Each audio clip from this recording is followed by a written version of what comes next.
History is epic. Watch it uncensored on Patreon.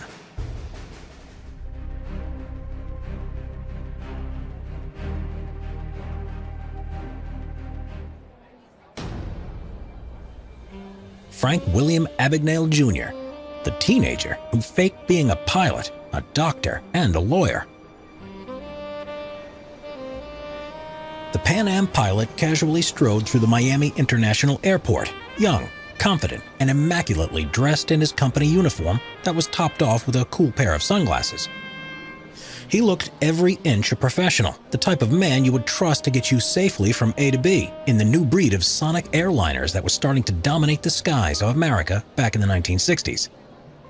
And to be one of the elite members of this exclusive group of commercial airline pilots, you had to have a college degree and undertake years of vigorous training before qualifying as a certified and fully licensed pilot.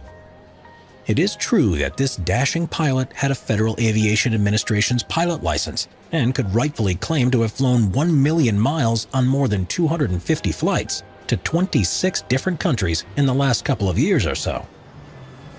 But the truth of the matter was, he was a youngster barely out of his teens who was a high school dropout and never trained to be a pilot. He had forged his pilot's license, and though he had indeed flown extensively, it was as a passenger using his pilot's persona to get free flights and hotel accommodation. So who was this man that was convincingly and effortlessly posing as an experienced and qualified airline pilot? Well, his name was Frank William Abagnale Jr. He was born in the Bronx and raised in Bronxville, New York by a French mother and a local businessman. The marriage was a troubled one, and his parents divorced when he was quite young, having a profound effect on young Frank. So he ended up dropping out of school and left home, eventually losing touch completely with both his father and mother. Frank, now 16 years old, was having to support himself. At first, he started to write bad checks on his own personal account in order to survive. They would later bounce as he did not have sufficient funds to honor them, and then the bank would chase after him. During this time, paper checks dominated how people got paid and withdrew money. Frank saw this clumsy and vulnerable system as being too good to not exploit. So Frank got more ambitious and opened numerous bank accounts in different names at different banks all over the place. This proved highly successful, and Frank became more daring, so he carried out his first impersonation. He simply put up a sign one evening at a bank's drop box that said, "Out of service. Place deposits with security guard on duty." He then stood there in a fake security guard uniform he had bought at a costume shop, and astonishingly, enough people dropped off their cash deposits with him. Though Frank was now embarking on a life of crime, he did not see himself as a fraudster or imposter, but more of a creative opportunist playing a game to see if he could beat the system. Nevertheless, deep down inside, he knew he was ultimately going to lose. So Frank became committed to enjoying himself while it lasted. Frank's most famous persona came about almost by accident. He had initially decided to impersonate an airline pilot, so when he was cashing his fraudulent checks, he would seem more believable and trustworthy. He had obtained a real uniform off Pan Am by using a fake employee ID number, and was only 16 years old when he started to do this. With his naturally graying hair and air of confidence, he seemed much older and mature for his age than other teenagers. He would bill food and accommodation to Pan Am, and though he kept up his persona for the next 2 years, he never actually flew a plane, instead traveling the world as a free-of-charge courtesy passenger, or deadheading, cashing his fraudulent checks wherever he went. Frank then became a teaching assistant under the name of Frank Adams in the sociology department at Brigham Young, a research university located in Provo, Utah. Despite having no qualification or knowledge of the subject, he worked there for an entire semester. Then he went back to carrying out his pilot persona, but was nearly arrested at New Orleans International Airport when his true identity was close to being discovered. He was taken aside from the plane and interviewed by an FBI agent who checked his fake ID and documents. Frank acted confident and annoyed that he was being held up. One of the officers interviewing him was even a pilot himself. Luckily for Frank, after 45 minutes, he was free to go, as several people vouched for him. He then decided to head to Georgia to lie low for a while. He moved into a rental complex, telling people he was a doctor. Then, as was so often the case with Frank, fate offered him an opportunity too good for him to pass up. He made friends with a doctor who lived in the same complex as himself, and so impressed the man that he ended up being offered the job of temporary supervisor of resident interns at the local hospital. Though Frank had absolutely no medical training, he was able to pull off this persona so well, as his position at the hospital was mainly an administrative one. The hospital board was so pleased with him in his role as a medical supervisor that almost after a year later, he was still employed there. However, during a night shift, he failed at first to realize the significance of a blue baby, not understanding that the nurse was telling him that an infant was seriously ill due to oxygen deprivation. He was so shaken up by the experience that he decided it was time to move on. The year was now 1967. And Frank, who was just 19, returned to his pilot persona, masquerading as a Pan Am First Officer Robert Black, when he got his chance through a friend to apply for a legal job at Louisiana State Attorney General's office.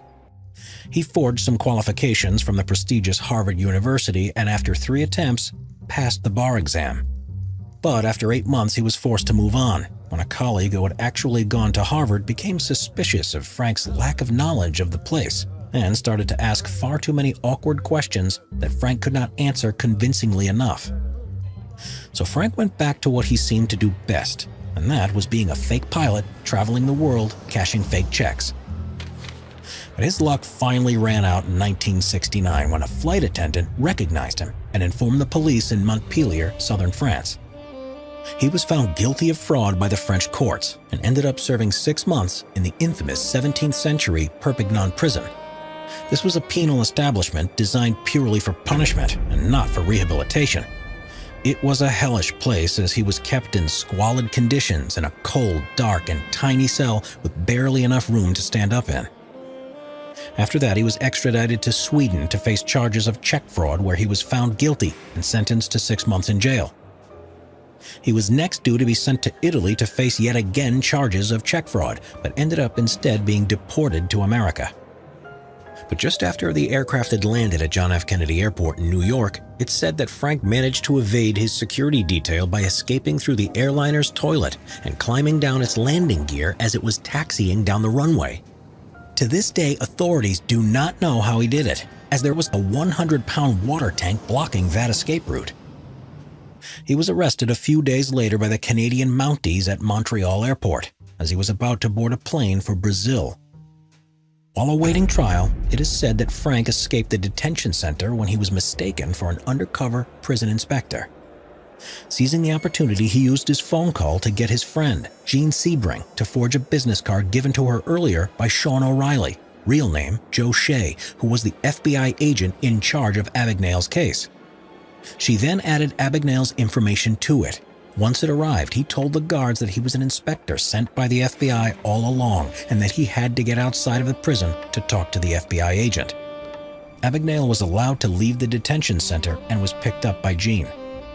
Frank was intent on reaching Brazil, but he was caught by chance 2 weeks later by 2 NYPD detectives. Frank was eventually found guilty in the United States on numerous charges of fraud, forgery, and embezzlement. He was sentenced to 12 years in a federal penitentiary. He in fact only served 4 years in jail before being paroled in 1974 to work unpaid for the FBI as a consultant. Through this work, he met his future wife, who he credits with being the real turning point in his life to becoming an honest man and to contribute to society in a positive way. Frank is now in his 70s and has never turned back to crime. He is a leading world-renowned consultant on bank fraud and has been associated with the FBI for 43 years, teaching at the FBI Academy. His oldest son is an FBI agent. Faking it until they make it. Cases of stolen valor. Stolen valor is the act of impersonating military personnel or exaggerating deeds undertaken in service of the U.S. military. Military personnel exemplify bravery and sacrifice, standing as the epitome of courage, whereas those who commit acts of stolen valor are usually selfish and self-serving, looking to enjoy the perks of the military without ever having been a member. Whether it's to board a plane early or get a good discount or even go so far as to claim VA benefits, the only thing these individuals are decorated with is their audacity. Maybe they're afraid the plane will take off without them, or maybe they're just trying to make a quick buck. Either way, they're the ballsiest impressionists out there, but definitely not in a good way. In the US, stolen valor became recognized officially as a crime in 2005 with the passing of the Stolen Valor Act. While existing federal laws already prohibited the unauthorized wearing, manufacture, or selling of military decorations and medals, this act aimed to broaden the scope of what constituted stolen valor. Post-2005, the criminal code included additional prohibitions such as the purchase, solicitation, mailing, shipping, importing, exporting, or use of false military decorations without legal authorization.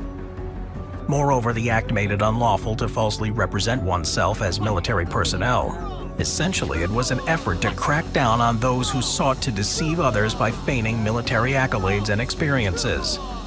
To further discourage these audacious imposters, the act outlined increased penalties for individuals who chose to don prestigious symbols of honor, such as the Distinguished Service Cross, Air Force Cross, Navy Cross, Silver Star, or Purple Heart without any legitimate entitlement. It was a clear message that impersonating heroes and stealing the recognition earned by genuine military personnel would not be taken lightly. In 2013, this was expanded upon further. This second act made impersonating military personnel or lying about service punishable by a fine or imprisonment of up to a year, if, along with the aforementioned medals, they also pretended to be a recipient of a combat infantryman's badge, combat action badge, combat medical badge, combat action ribbon, combat action medal, or any replacement or duplicate version. Stolen valor is not a uniquely American problem. However, it seems prolific enough in the United States in particular that the laws surrounding it are certainly more comprehensive than most other countries. As of 2016, in many countries, the worst punishment for stolen valor comes in the form of a fine, which can vary from $35 in Ireland to a whopping $16,000 in France for wearing military decoration without the right. Australia, Denmark, Canada, France, Germany, Hungary, Ireland, and Portugal also reserve the right to imprison fraudulent individuals for up to either 3 months, 6 months, or 1 year. With these risks, as well as the disgust and social shunning from others when caught, it's baffling that these imposters think the rewards of stolen valor are worthwhile.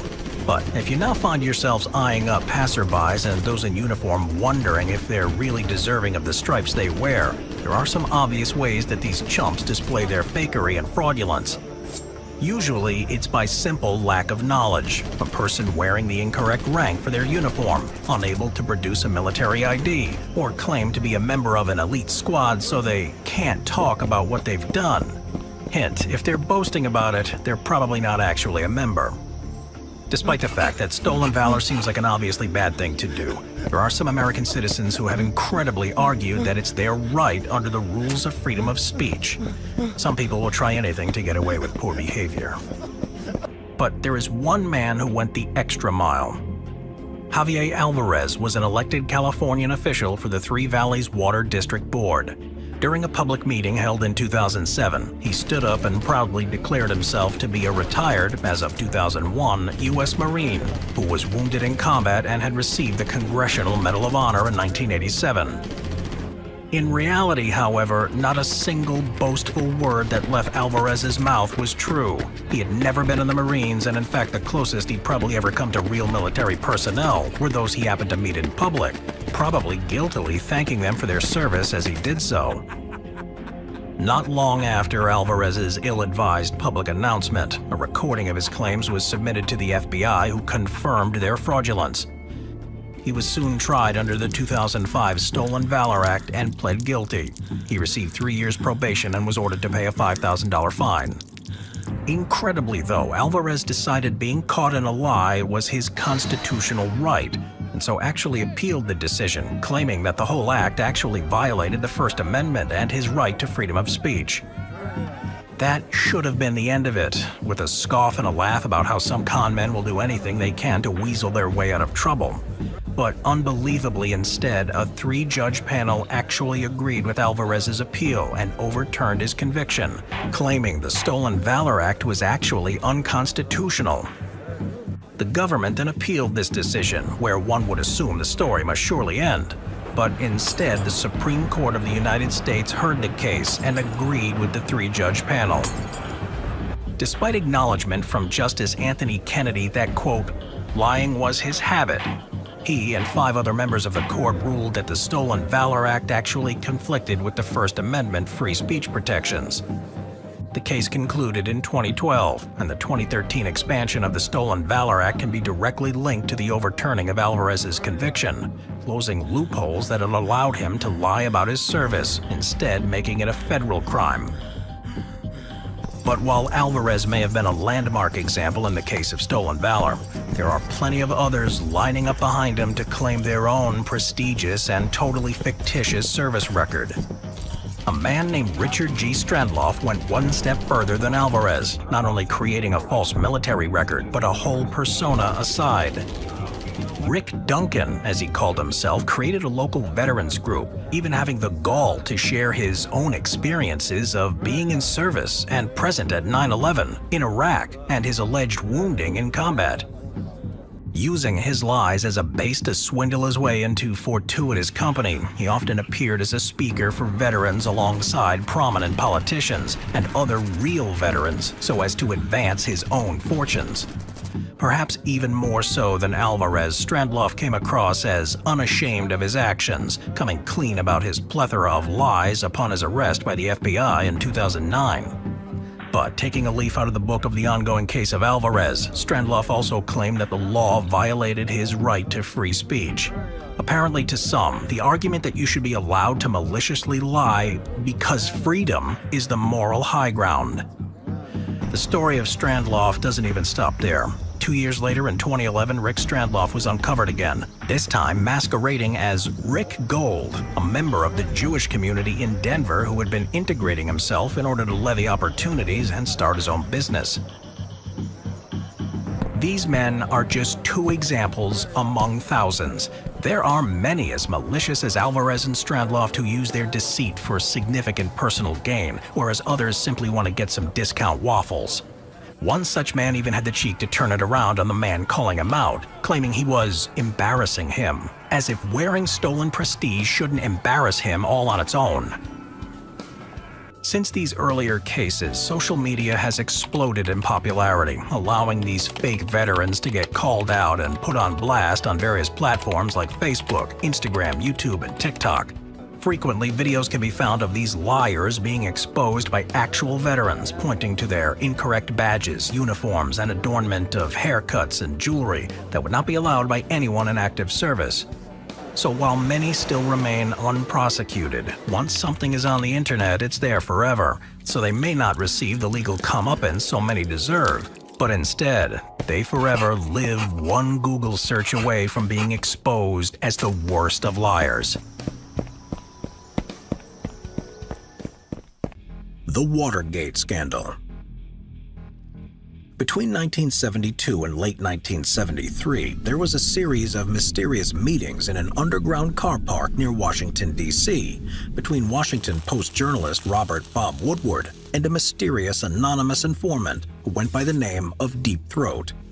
He chillingly revealed the shocking revelation that a recent break-in at the Democratic Party headquarters at the nearby Watergate Hotel and office building was not just a simple burglary, but was, in fact, politically motivated. Worse was to come when it was further revealed that the people behind the break-in were backed by none other than the White House administration of the time, led by President Richard Nixon. It seems his motive was to collect information and place telephone bugging devices in the Democratic headquarters that could prove useful to him in his re-election campaign later that year. President Nixon had become both desperate and paranoid towards the end of his first term, as he scrambled to maintain his hold on the presidential office of the United States. Among his many problems was the negotiated withdrawal of American forces from Vietnam, a prolonged and now highly unpopular war. Nixon's campaign ticket of peace proved very popular among the American people, however, who, having returned from the precipice of nuclear war only a decade earlier, were now witnessing a period of nurtured détente. This de-escalation of hostilities between the U.S. and the so-called red states of the East even saw President Nixon pay a diplomatic visit to China in early 1972 to discuss trade, among other issues. Occupying a strong position heading into the election campaign then, Nixon naturally decided to deny any involvement in what was now being called the Watergate scandal, and the public chose to believe him. As a result, on November 7, 1972, Nixon was re-elected President of the United States in a landslide victory. But still, allegations about Watergate would not go away. Before long, it emerged to the public that Nixon, among other high-ranking members of the Republican Party, were said to be funding a covert group to carry out clandestine operations. Their activities included gaining access to people's private mail, the widespread bugging of telephones, and carrying out burglaries in an effort to gather information. It was believed that this information would then be used to take down or coerce political opponents. Despite mounting evidence, Nixon continued to deny any knowledge or involvement of any of these illegal activities, while behind the scenes his administration desperately sought for ways to distance themselves from the situation. Things went from bad to worse when, in a rather embarrassing turn of events, it was also revealed that Nixon owed nearly $500,000 in back taxes. This tarnishing report dealt a further blow to Nixon's public image as trust in the president began to unravel. Throughout 1973, pressure was also piled on the presidency in the form of the Senate Watergate Committee, a special branch established by the Senate to investigate the Watergate break-in and any other activities of espionage associated with the 1972 election campaign.